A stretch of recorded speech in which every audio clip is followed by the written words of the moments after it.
on this radio station. Its programs and its website by the hosts, guests, and call-in listeners or chatters are solely the opinions of the original source who expressed them. They do not necessarily represent the opinions of Revolution Radio and freedomslips.com, its staff, or affiliates.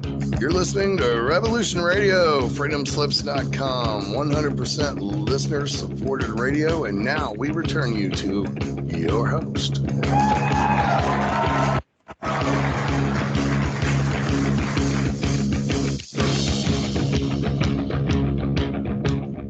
Ladies and gentlemen, welcome back to another episode of Cosmic Catastrophe on Revolution.radio. I am your host, Diamond, from the Oppenheimer Ranch Project. Joining us today, once again, my lovely co-host and partner, Leah Shaper. Hello. Welcome to the unmuted program. We're going to be talking about, today is going to be a jam-packed hour, in fact, an hour of power, as we say on the channel. We're going to be discussing the largest solar storm ever identified in tree rings, a paper just coming out 14,300 years ago, which corresponds to the Bowling-Allerod warming. So we'll get to that in the second half, but we're also going to talk about an event that just occurred, the annular solar eclipse, and what it means for many, and new research on CO2 and rocks. And what we're going to dive into in the first half deeply is Gobekli Tepe, a new paper coming out, Paradise Found or Common Sense Lost. And this has been a narrative about Gobekli Tepe ongoing now since its discovery. Yeah, I mean, there's a lot of different theories about what Gobekli Tepe is. And I don't know, some of them are pretty strange. And many of them ignore some of the most significant features of Gobekli Tepe, it seems, which is bizarre in and of itself. Right, which allows them to keep the hunter-gatherer skull cult narrative. Yeah, yeah. Right, if you don't look at the specifics or the details of what's going on at Gobekli Tepe, then what are you looking at? Yeah, yeah. Well, and then there's also, I mean, you mentioned the hunter-gatherer thing, there's an argument about hunter-gatherer and maybe was this really an agricultural community? And there's lots of evidence of grain being used there. So doesn't that answer that question? Yeah, and they probably knew about eclipses based on some of the archaeoastronomy at Gobekli Tepe. Yeah, yeah. Now, you and I just witnessed the annular solar eclipse. We did not see a ring of fire. We were real close. Yeah. What were your impressions? Well, I was actually thinking a bit about how many people probably missed it completely, right? Because if you don't know what's happening, you can't see it because you can't look at the sun and it just appears to be a sun. And yeah, it gets darker, but it's like, early morning kind of light. And I was noticing like people around here even just like doing other stuff. And I'm thinking, why aren't you looking at the eclipse? Well, because they'll go blind unless they have some type of solar glasses. Well, of course, yes. But we hopefully most people know that, but we live streamed it on both channels as it happened, and as it actually made its way across the U.S. its entirety, which only took about an hour. And people like in Phoenix that didn't know about it, that then knew about it, went outside and they were like, "Yeah, it's weird out here. It got cold, and the lighting is weird." Yeah. Yeah, I took some cool pictures of the light on the garage doors, and it's so interesting because there were shadows from trees, but all of the rest of the light has this like C-shaped but kind of swirly looking. So there's all these C shapes everywhere, and that's just the diffraction from the light coming out from behind the moon. So pretty interesting. Yeah, I'm going to share those later tonight on Oppenheimer Ranch Project. I got video of that as well. Nice. Now, according to many, solar eclipses are transformative, so we'll quickly go over what some people think. The end game here is that solar eclipses or annular eclipses are neither good nor bad. They simply accelerate things that were going to happen anyway, and some people call it a shortcut for tomorrow. Did you ever hear that? No, I've never heard that. I've actually more often heard eclipses being sort of pivotal points where things start to shift and transform. Yeah. Eclipses are powerful celestial events that catalyze radical, powerful transformation. They open doors by slamming others shut and throwing away the key. Because eclipses operate on the nodes of destiny, they speed up time by perpetuating the inevitable. Anything that was fated to happen will be realized during an eclipse. So, for example, if you're bemoaning your shitty job and you feel like it's a dead end, don't be surprised if that contract comes to an unexpected grinding halt over the next few weeks. Alternatively, if you've been ready for a fresh, exciting romance to enter your new life, you may be delighted to meet someone totally random who sweeps you off your feet. And I mean, it's kind of interesting in one way because some of the concept of eclipse equates well with the concept of the tower card in tarot, right? The tower is like the moment that everything comes crashing down, but it does so for a reason. Something falls apart so that something new can come through. So while you may get fired from your job or whatever, there's probably a really nice opportunity beyond that for you. And we'll be praying for everyone that just got fired. Now, we were going to discuss the Judith Curry-John Stossel interview, but that's for a whole nother podcast. We have some Judith Curry videos up on our channel, which you can go watch. She has been referred to as a climate denier and on our team. But when we look at this interview with her and Stossel, it seems like Judith Curry has been given a lot more credit than is deserved. She very much seems like a fence sitter to me. You know, it's like people have pointed out to her things that she was not aware of in response to some of her work. And then she went and looked at it and she was like, oh, but then she doesn't go any further than that. And she's kind of still sitting on this concept of CO2 causes warming. It's very strange. Yeah, like she seems to just halfway go in. wherever the wind blows or something. CO2 causes warming, but there's also natural climate variability. That way, everyone's happy. Yeah, it's literally like she's just trying to compromise and get along with everybody. But she even talks about herself in that interview as if she's like some kind of revolutionary that everybody hates. And granted, she has been the subject of quite a lot of hate, but it's strange that she's the one that's getting picked on when there are people who have much more pointed opinions than she does. Well, the first and foremost being that CO2 is plant food and it does not warm the earth. Right. CO2 is a reaction to the earth warming. Right. And so this leads us into this new research, which has overturned the traditional view that natural rock weathering acts as a CO2 sink that removes CO2 from the atmosphere. In fact, what they found that it can act as a large CO2 source. In fact, a source rivaling that of volcanoes, which a lot of people think is a larger output than humans, which it's not. I was going to say, I mean, that's this article kind of harps on that a couple of times that, you know, supposedly the amount of CO2 put out by volcanoes or rocks is minuscule compared to what humans do. Which is hilarious. Yeah. And regardless of who puts out more CO2, CO2 is plant food, and it is not a pollutant. Yeah. So Good. Judith Curry posted this article on Twitter saying something like, well, I guess we can't really control CO2 output. You know, controlling CO2 is futile based on this information. And I'm thinking to myself, this whole paradigm that she's working in doesn't make any sense because the rocks have always been here. Like they've always been giving off as much CO2 as volcanoes. Right. So if you're really concerned with anthropogenic CO2 output, then this is just background noise and you don't really need to worry about this. I mean, what they're suggesting in this article is that something that humans are doing actually helps to accelerate the release of CO2 from rocks. That seems to be where they want to go with this.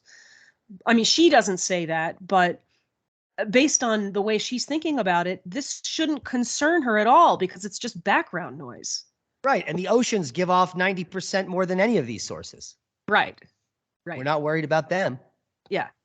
And then it's funny because if you read the responses to her post on Twitter, there's a lot of people bringing up this idea that human CO2 production is far more than volcanic or rock. So yeah, it does matter. But then it's like, what do you want to ask those people? Like, well, what are you going to do? You're going to ban rocks? I mean, what they're actually talking about in here is that it's uplift and erosion and weathering of rocks that releases CO2. But again, what are you going to do? Are you going to ban those natural phenomena? Are you going to like do your best to bury all the rocks in the world or stop erosion somehow? I mean, I'm sure it'll turn into some argument like, we can't have cattle grazing because that causes erosion, which releases even more CO2 than cow farts or something like that. Yeah, I can't wait for the solar flare, to be quite honest. I know. Which is a great segue to the second half of the first half of the show. Paradise found or common sense lost. Gobekli Tepe's last decade as a pre-farming cult center. And this is by Edward B. Banning. It was just published in Open Archaeology. Did you get a chance to read this? I did. I read through it rather quickly, and there's a lot there. I mean, in fact, in a way, it was published on Friday the 13th. In a way, it's helpful in the sense that it's a reasonable summary of the theories that have been proposed to date about what Gobekli Tepe is. Some of this is reflects the ego of the author who wrote this, because he's kind of, it just comes out in his writing, I suppose. Like, I must be right and you must be wrong, but I don't know. So many of these theories are just arguing about whether or not this was a domestic residential site or whether it was a death cult. And nobody is really talking about the significance of these carvings like the ones you're showing right now. This is Pillar 43, which we've talked about in a previous episode, which very well may be dating a comet impact or a close flyby, which is very interesting. This was we analyzed like an archaeoastronomical analysis of Pillar 43, and it's quite interesting. Oh, what have I done there? Yes, and in fact, this is just one of the circular T-pillar enclosures of maybe thousands that are in this locality, which is another thing they don't really discuss. And the size. Here is a depiction of how big those T-pillars are, which they want us to believe are created by some type of hunter-gatherer cult that made thousands of these. And the reasoning is because the lower levels, there's none of these. There's just people in huts, like eating food. And then there's all of these, and then all these disappear later. There's no more of these. So that's why they think it's just some type of cult, because it happened just in a short period of time. But the time frame this is happening is during the Younger Dryas event.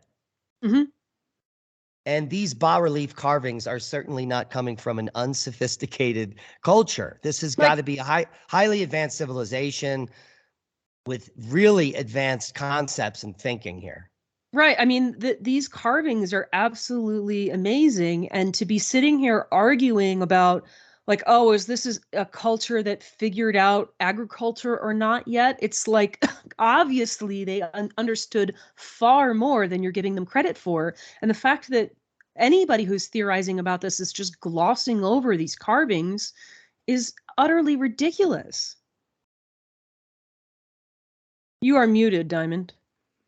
Yeah, so what may be the Assyrian handbags here may go back all the way to the time of Atlantis. We know these are handbags, or not handbags, these are water pails, Assyrian water pails, as the oldest depiction of what these so-called handbags are. And in fact, if they are water pails, then all the way back here, maybe 11,500 years ago or earlier, they were equating water with the Milky Way, the heavens, which is like an old historical account. The waters in the sky would be the Milky Way. And this depiction, according to West and others, which are members of the Comet Research Group, this is actually an archaeoastronomical calendar depicting a particular time in the celestial heavens.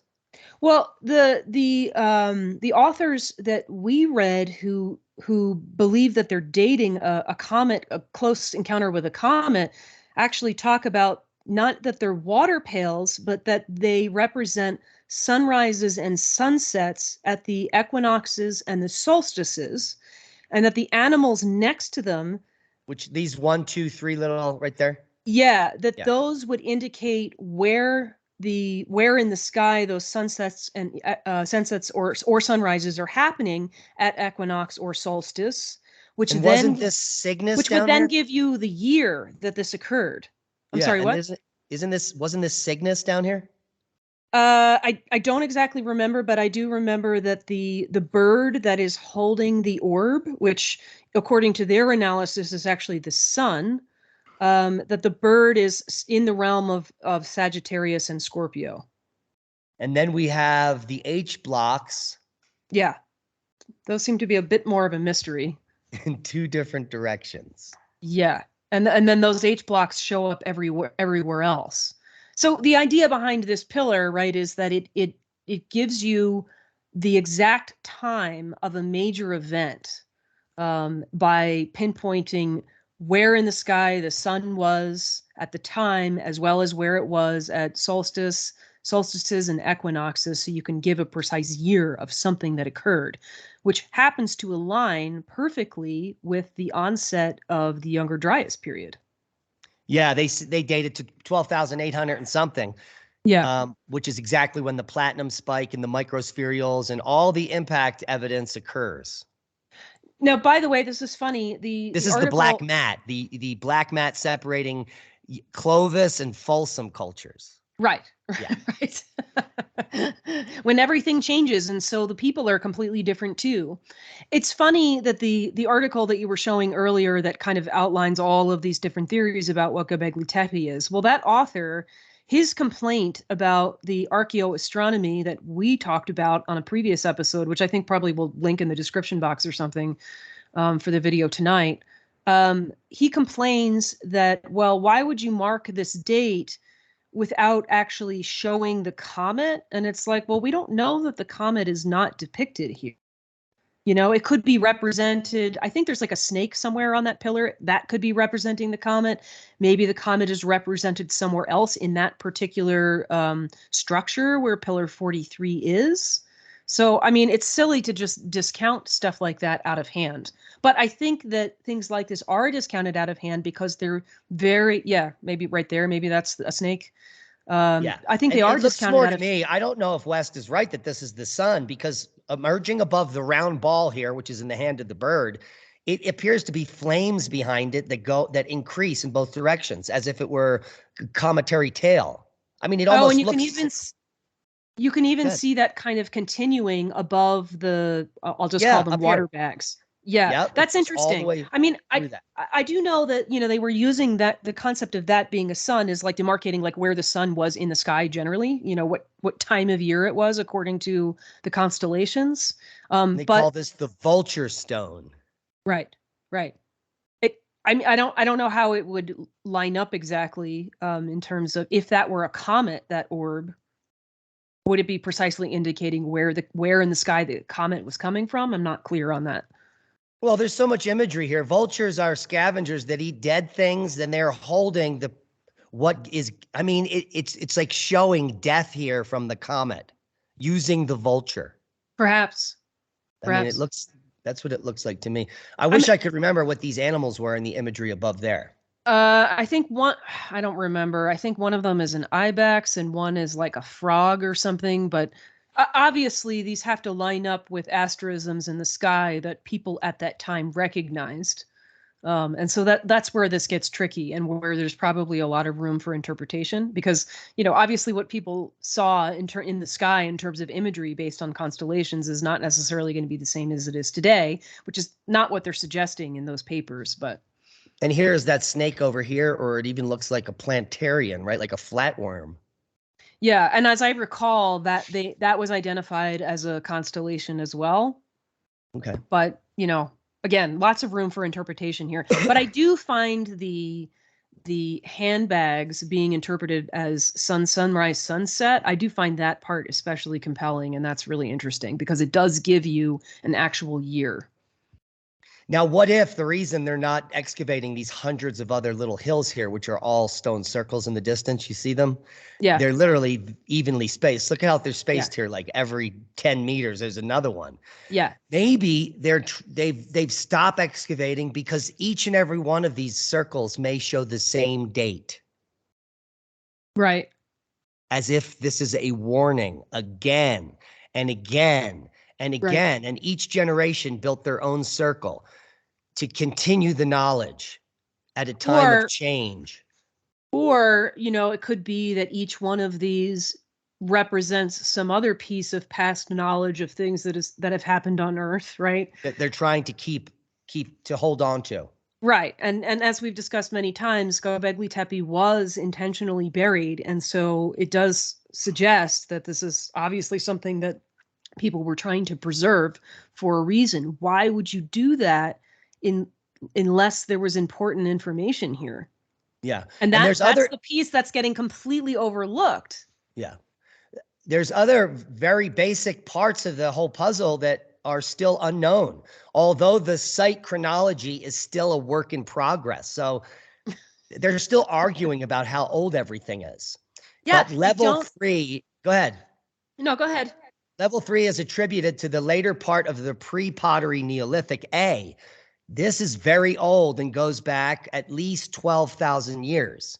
Mm-hmm. And because of dating, it could go back all the way 12,800 years. So we're dealing with the events directly after the Younger Dryas event. Yeah. Yeah. So here they are still arguing about how old things are. They're also still arguing about what certain pieces of the structure were actually for. And reading through this, I could see that, perhaps there is some evidence of occupation at this site. But so they're using that. I think they found like over 27 types of animal bones. Like they clearly were eating there. Right. And then they found some structures with hearths and stuff like that. But we still haven't unburied like a huge percentage of this site. So they estimate 5% of the site is excavated. Right.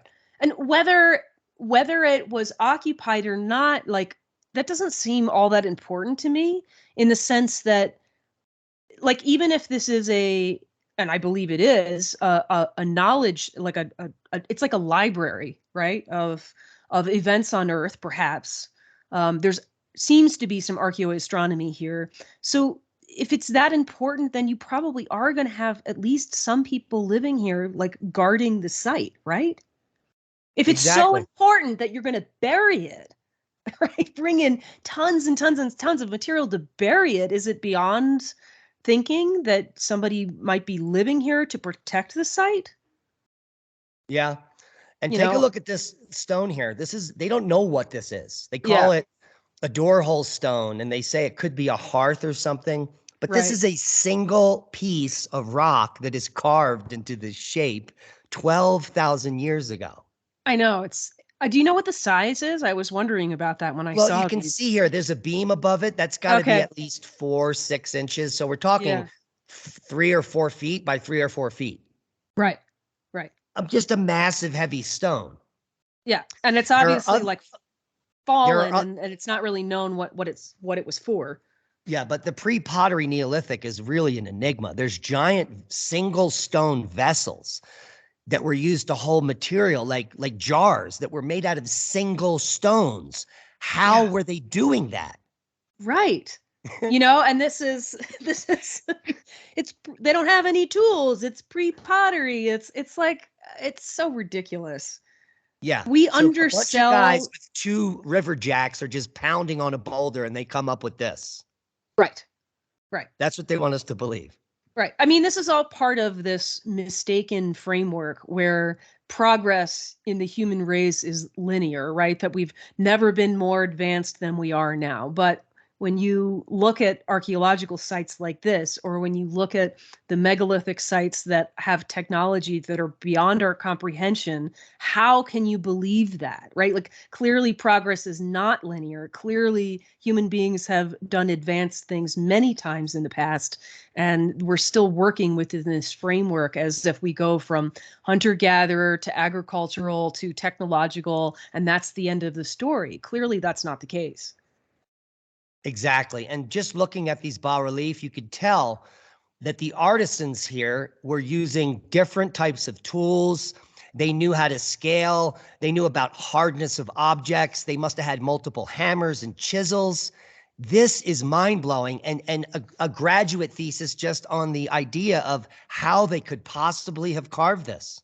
Right. And And with that, we'll be right back.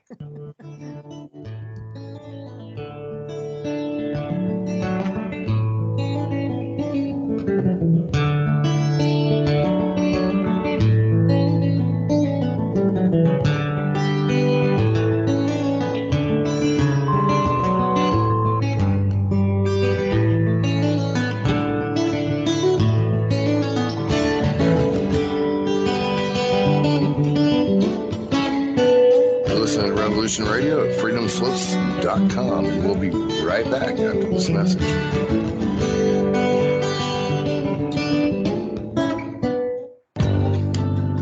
Who owns you? If you're not in control, then someone else is. Join me, Ivy West, for Voices on the Wind, Saturday.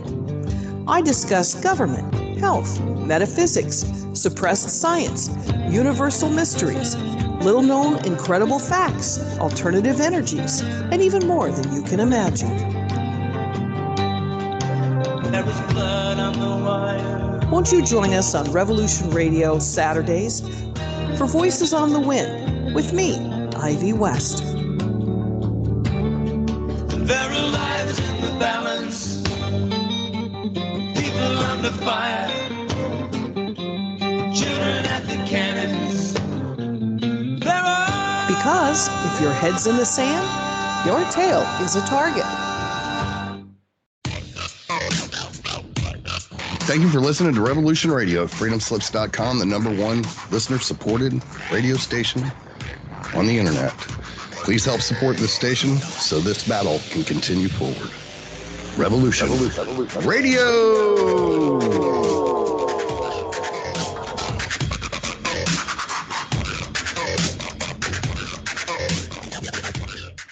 The Secret Kindergarten is here for the young children of the world. The best program on the radio for kids, dealing with the most important topics in the whole universe.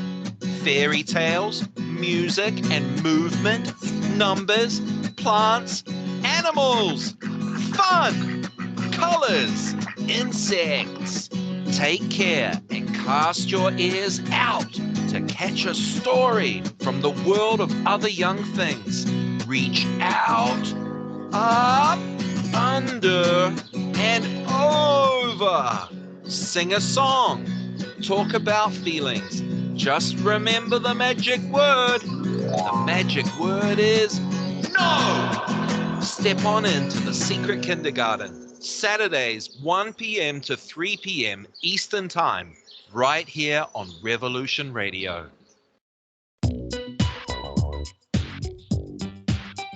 Join me on the Brian Ruhe Show on Revolution Radio, Eastern Standard Time, every Tuesday night from 6 to 8. We talk about the four most vital things, in my view, affecting all of humanity. Number one is UFOs and aliens and their agenda for the advancement of humanity. Number two is the Jewish establishment's control over all aspects of human civilization. Number three, the truth about Adolf Hitler, how he was the opposite of what we've been told. Number four is advanced ancient global civilizations. Join me on the Brian Ruhe Show, Tuesday nights from 6 to 8 on Studio B on Revolution Radio.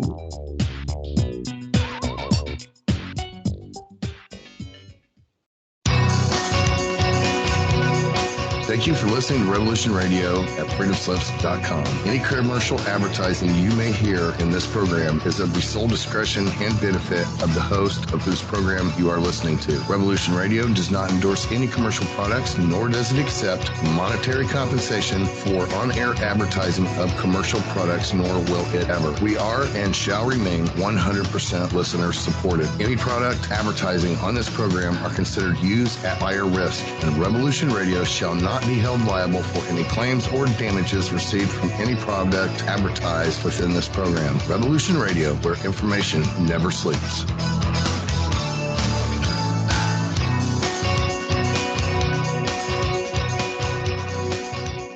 The opinions expressed on this radio station, its programs, and its website by the hosts, guests, and call-in listeners or chatters are solely the opinions of the original source who expressed them. They do not necessarily represent the opinions of Revolution Radio and freedomslips.com, its staff, or affiliates. You're listening to Revolution Radio, freedomslips.com, 100% listener-supported radio, and now we return you to your host.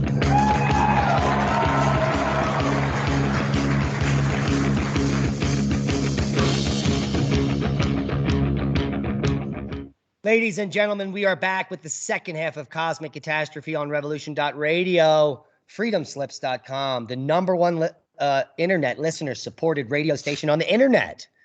And if you go to Revolution.radio, right in the center of the screen, it says Become a Patreon. You can easily support them for $1 or more a month and help support free speech.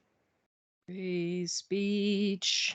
You can also rewatch this show over at Magnetic Reversal News on YouTube at 8 p.m. Mountain Time. And we're about to dive into the largest solar storm ever identified.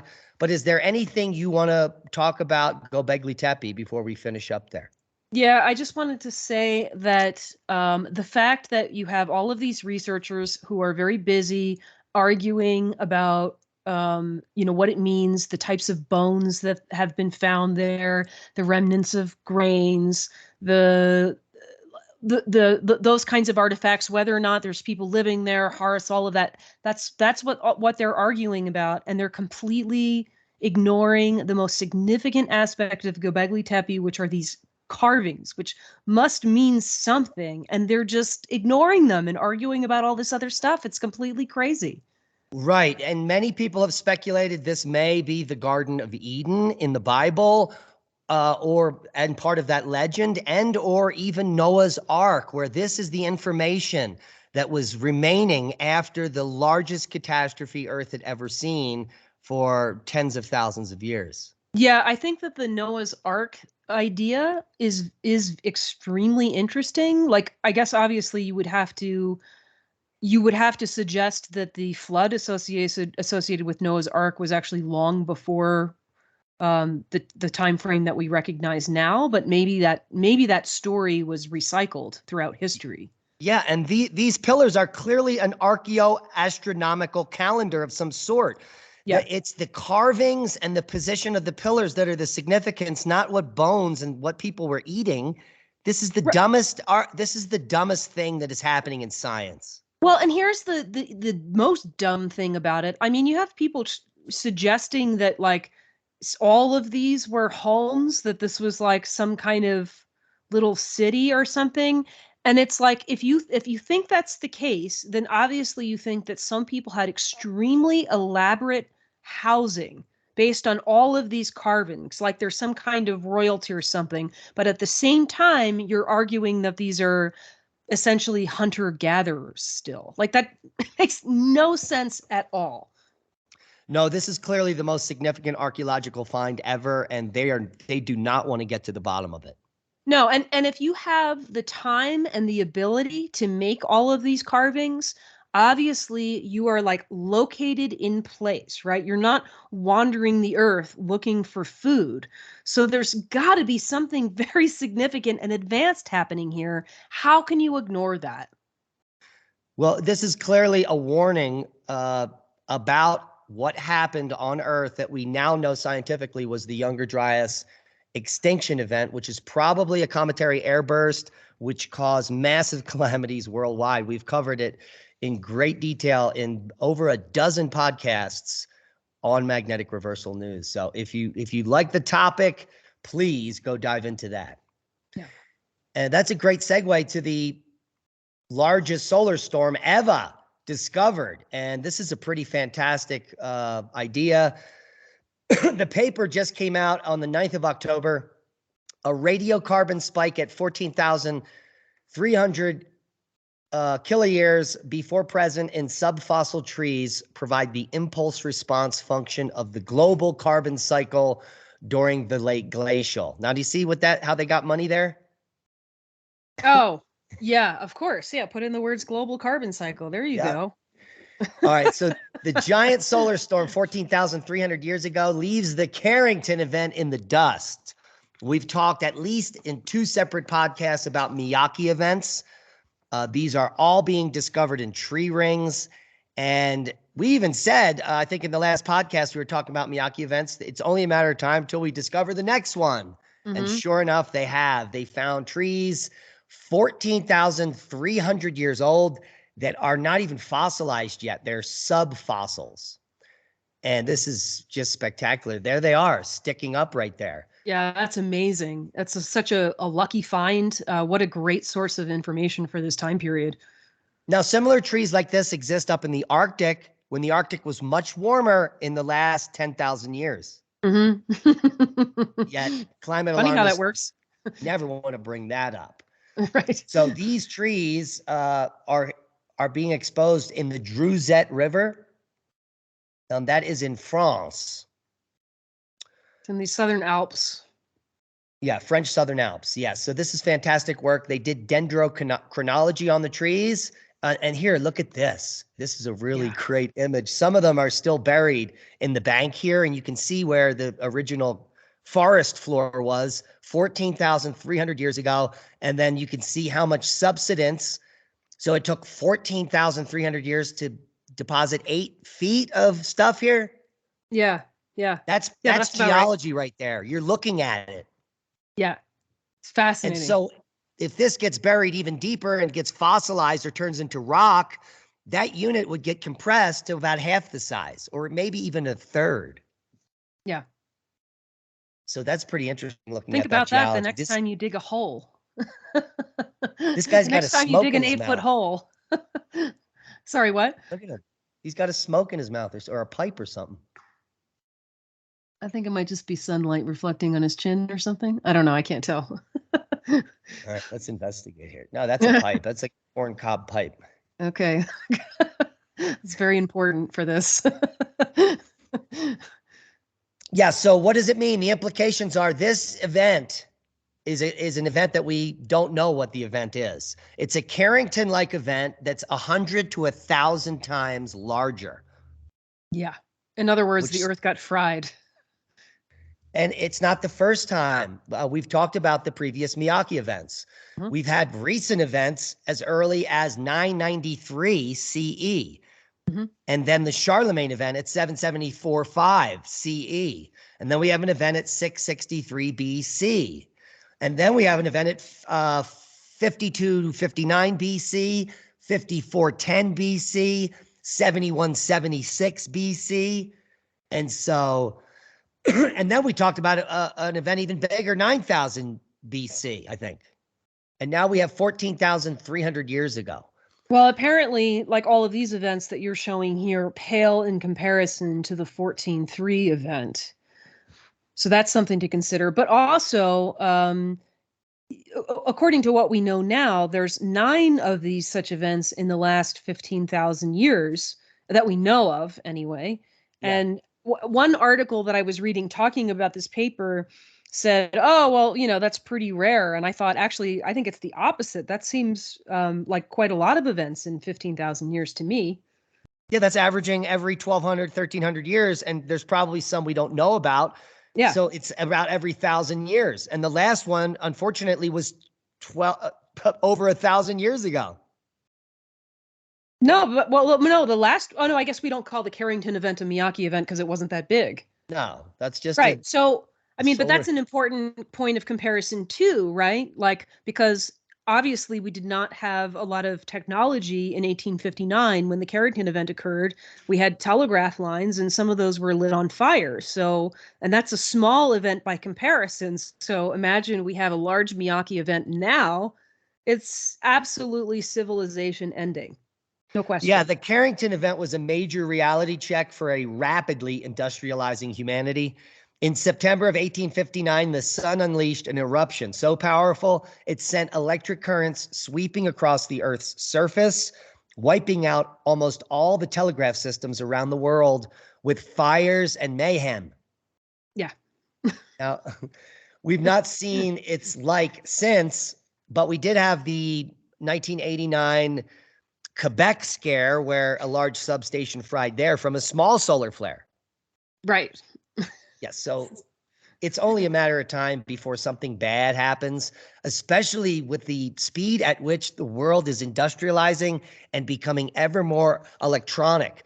The electronics we're using are so cheaply made and sensitive that it would almost nothing would fry them all. Yeah, I mean, I was chuckling too as I was reading some of these articles too, because they sort of downplay the effect that like a Miyake event, a large scale Miyake event, could have on our electrical grid, etc. They say, well, we don't really know how resilient our technology is, but you don't really need to know that. All you have to do is extrapolate from what happened at the Carrington event, and it's very clear that it's going to destroy our technological systems. Yeah, you just multiply the Carrington event by 100 or 1,000, and that would be very bad for technology on Earth. Yeah. It's not like we've built any of this stuff to withstand something like this. So Right. And when we look at the carbon-14 spikes that are associated with these Miyake events, we've talked about this in previous podcasts. This is not like the Carrington event. The Carrington event lasted for days. These Miyake events can last for months and sometimes years. That is one hell of an event. yeah, well, and then if we look at the timing of this 14.3 event, with what's going on globally with our temperature, it corresponds to the Boeing-Alrod warming, which let's pull that up. Which is absolutely fascinating. This has been bothering me for I don't know how long. Like, what caused this sudden spike in warming at about 14.3? 14.3 is where they date the event. On most graphs, it's showing at 14.5 is the beginning of the spike here. And so right in this would be 14.3 in the middle, but these graphs could be off. This is a CH4 graph. So it's a proxy data set. Right. So it's not the could temperature. be that everything shifts a little bit, and that like CO2 follows temperature, maybe CH4 follows temperature. Well, and what I find most fascinating about this is, like, I mean, okay, we don't know how long this event took, right? I mean, there's definitely a 1-year period where you have a major spike in radiocarbon, which is what was found via those subfossilized trees. But it's like, is it a fairly instantaneous event? And if that's the case, then what is the cause of the prolonged warming? Like, is there some kind of domino effect of reactions on Earth that allow our temperature to remain warm after this occurs? Like that. I think that it would kickstart global oceans currents that had been stopped. This is the very bottom of the last ice age. Everything has come to an icy standstill. And then some heating event would kickstart the Pacific current, the Atlantic current, and then those equatorial waters would be pushing back up to the north and cause the rapid melting of the ice caps would begin at this point. Right, because basically what's happening when this event occurs is you have a giant influx of energy coming off the sun directly at Earth all of a sudden. Right. And so also at the end of the last ice age, 15,000 years ago, it was the high dust point. So it was the most arid. There was no more weather. There were no more clouds in the sky. It was all locked up in ice, and it never rained. So all of a sudden you get this solar outburst. You're going to get clouds all over the world. It's going to trap the heat. It's going to rapidly warm, and then you're going to have weather now. Yeah. Yeah. So this will perpetuate that event until the Younger Dryas event, which puts us right back to where we were. This is such an exciting discovery, because you and I have been talking for a while about what is the cause of this sudden Boeing-Alrod warming, and then this discovery is made, and it's like that clearly must be it. It's a solar outburst, and it's not a micronova. No, it's a Miyake event, which doesn't need to be renamed. No. So that's quite interesting. Now, what Robert Schoch thinks is the 11.5 warming here that took us out of it is another Miyake event. Yeah. But we don't have that data yet. Yeah. Interesting. Yeah. But he calls it a micronova. Where does the CH4 come from? Does this come from GISP2? Yeah, these are all GISP2 proxies. So Yeah, so that's interesting.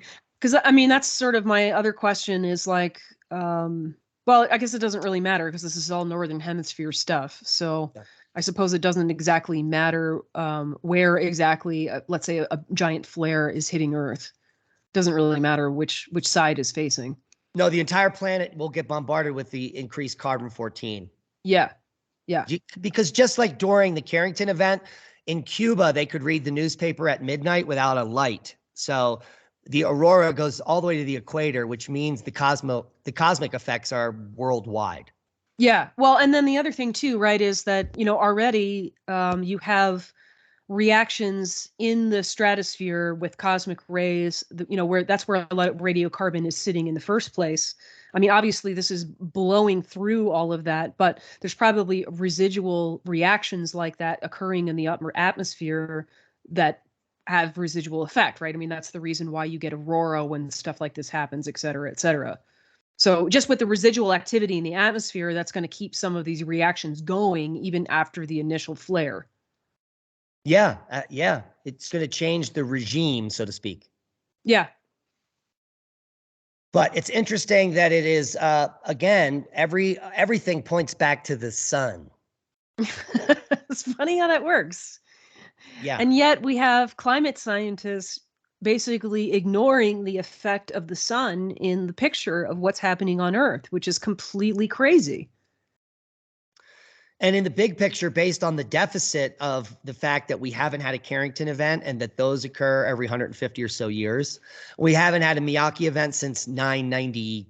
What's the exact date? I think 993. 993. So it's well overdue. If these are a 1,000-year periodicity, the good news may be that because there were 3 Miyake events closely spaced here, 775, 663 BC, and 993, that it may take longer for the next Miyake event.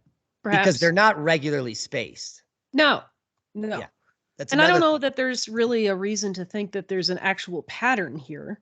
No. And so even though we have more science and more discoveries that may lead us further in the Younger Dryas quest for information, and now the Bowling Alarod answer, perhaps, we still don't know what causes these Miyake events. Yeah, right. And there have been papers that speculate that they are not solar outbursts. What is the speculation of what they are? We talked about it. It could be supernova in close proximity. Right. But I guess part of the issue here, right, is like Alpha Centauri or a close star goes supernova and we get bombarded by carbon-14. Right, but then the problem with that is that you find some of the evidence, like you find beryllium spikes that go with this, right, which we know are correlated with flares. And didn't we also talk about the science where there's some type of breakdown from the cosmic rays that at that distance from a star that they don't do the same thing? I don't exactly recall. I mean, I sort of recall talking about that a bit. I don't know if it's directly correlated with this subject, but certainly, if we're finding like a great deal of evidence, let's say in the ice core of certain elemental spikes, you have to consider that that's a fairly local event. Yeah. 775. I wonder if we look at these dates and the temperature proxy and see if they correspond to any fluctuations. Yeah, I really want to take a look at that. I've been thinking a lot about that in the last couple of days. That would be a great show. Yeah. But again, too, it's like this just also shows how ridiculous it is that today's climate scientists, so to speak, want to just pretend like the sun is static and never changes, and that you don't have to consider its effect in our climate on Earth. I mean, you could only do that. You could only eliminate the variable of the sun if the sun never changed. But clearly the sun changes. The sun is very dynamic. It has its own cycles, and then it has these very extraordinary events like this. So how can you believe that there's no effect of that on the climate on Earth? I mean, and obviously the temperature graphs show that. Yeah, well, the good news is NASA yesterday announced that we'd have 30 minutes warning before a killer solar storm hits us. Because that's totally enough time. That's like You could get to Walmart Yay. real quick and get some Almond Joys. I mean, you're not going to be doing your prepping in 30 minutes. So And again, the irony, this is published Friday the 13th. uh, 30-minute warning before the boom. yeah. Yeah. There's a No, lot of I stuff. think it would take a little longer for infrastructure to be affected. Sure. So first you have the radio blackout. When there's a solar flare, there's a radio blackout immediately on Earth that's facing the sun. And then it takes the speed of light for the event to get here. That takes a while. Yeah. And then the plasma itself is traveling much slower. That will take even in a major solar, a super flare, I think it would take up to 6 hours. Typically, when we see a large flare, an X flare, it'll take 24 to 36 hours to get here. Mm-hmm. So there will be time before things start lighting on fire, but the immediate effects will be known. So Like get out. everything on Earth will probably stop working. The internet, Right. Right. and Wi-Fi. So what are you going to do with that 30 minutes? You like get out your fire extinguisher. That's about all You could do. what you need to do is just turn off your house. You got to turn off to the grid. You've got to disconnect from the grid so it Right. doesn't jump through. Right. But So I if mean, you have a shut off on your house, you shut off the house.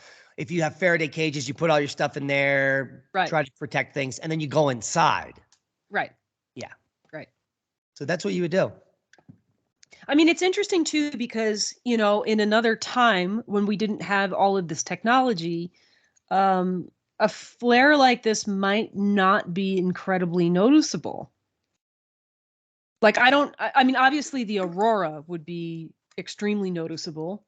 But I don't know that there's a specific cause, a specific effect on life on Earth, particularly. I mean, I'm sure there's something, right? Like we definitely sense electromagnetics, for example. Oh, well, the amount of radiation coming from a flare like this would kill you if you were outside. Oh, right. Oh, right. What am I talking about? Yes. Thank you. It'd be like getting a microwave oven. Yeah. Yeah. Yeah, especially when you were facing the sun during the day. Yes. Yeah. Yeah. And then it wouldn't be that good at night either. I mean, especially if the sky's lit up with aurora, you wouldn't want to be outside. It could be so bad that there could be plasma lightning from the ionosphere to the surface. So things could be exploding. Like anything walking on the surface could be discharging. It could be, we don't know how bad it would be, but it would be very bad. Yeah. And Well, in fact, maybe during this event, the plasma storms created the Grand Canyon and the Canyonlands out here with the plasma lightning. That could be. Because there are stories of things like that occurring. So in addition to looking at the temperature graphs compared to these Miyake events, we should also be looking at evolutionary changes in animals and extinctions. Yeah, well, the more recent events, they correspond to like falls of empires, things like that. Right, right. Plagues. Right. The Dark Ages. Mm-hmm. And so the next event like this, based on historical analysis, will be the next Dark Age. Yes. And I don't think people get that. A lot of people say the solar flare will send us back to the Stone Age, and everyone agrees on that, but it will actually be the next Dark Age based on everything that we've discovered in our studies here on the channel. Yes. And isn't it interesting how such events, you know, tend to correspond with other ways in which civilizations are falling into dark ages? Maybe we are due for one of these flares, given the way the world is going these days. So don't be scared, be prepared. You've got 30 minutes, according to NASA, to get your sticks in a row. As we say on the channel, be prepared, not scared, because when one of these events occurs, everyone on planet Earth will be affected. It's not like governments are going to try to take over countries. I think they all have plans to go underground and to save their infrastructure, and they don't care about you on the surface, trust me. No. And of course, as we know, there have been civilizations in the past that have had underground structures, right? There's like whole cities in Turkey that are underground. So Yeah. clearly people knew something and there was a reason to do that. Amazing. So 14,300 years ago, the sun exploded and caused us to come out of the ice age. And while humanity was celebrating on the surface, a few thousand years later, a giant comet broke up and killed everyone that was outside. What a world we live on. It's completely the safe, things we folks. have to Nothing look to forward see here. Nothing to see, folks. Perfectly safe.